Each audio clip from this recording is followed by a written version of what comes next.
Hello, today I'm going to be bringing you The Giver, the book and the movie. This book is really good.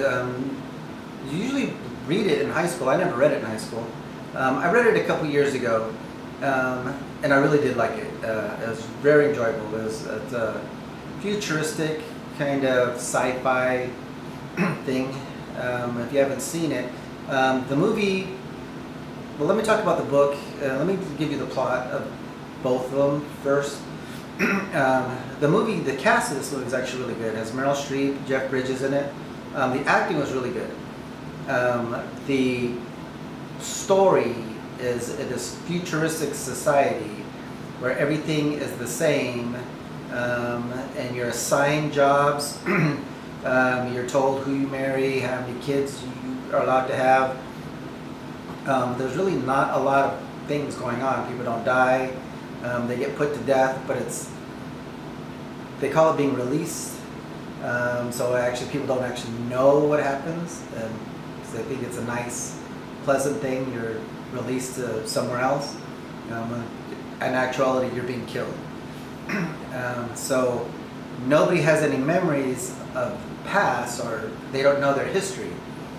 So they choose one person within this community, and his responsibility is to give advice from the past, and he stores in his body, his mind, everything, all of the history throughout.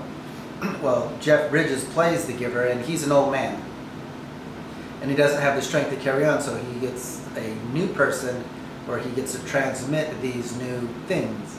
So he's the young teenager who's responsible for receiving these memories, and Jeff Bridges' character actually gives it to him. That's why it's called The Giver.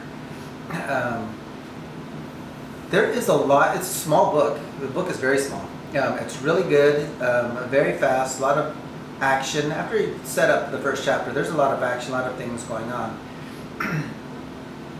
So I really did enjoy this book. I actually read it twice. The movie was okay. The movie, I mean, even with the cast, it seems like things were left out of it. So the movie didn't follow the book step for step. It was more of the idea, that they had the idea of the book. They had the main points in the movie from the book, but a good majority of the details were changed a little bit. Meryl Streep's character in the movie seems like she knew Jeff Bridges' character. That wasn't mentioned so much in the book, but it didn't really go into detail, just the way they talked. Just kind of, you felt like they were friends at one time. She was like really not very nice in the movie, but I think they cut that part of it out as well, where she could have been a lot meaner. It just seems like the editing maybe wasn't the best in that movie. The movie made some money. I mean, it was good. It's a good movie.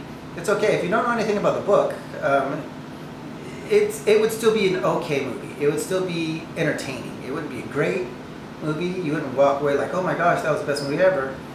It would be just like, oh, it was all right. The ending differed just a little bit. You really had to pay attention. It actually came down to like the very last second of the book and the movie. That differed just a bit. So would I watch the movie again? Probably not. I'm glad I watched it the first time. It was okay. It was good. I may in the future read the book again for a third time.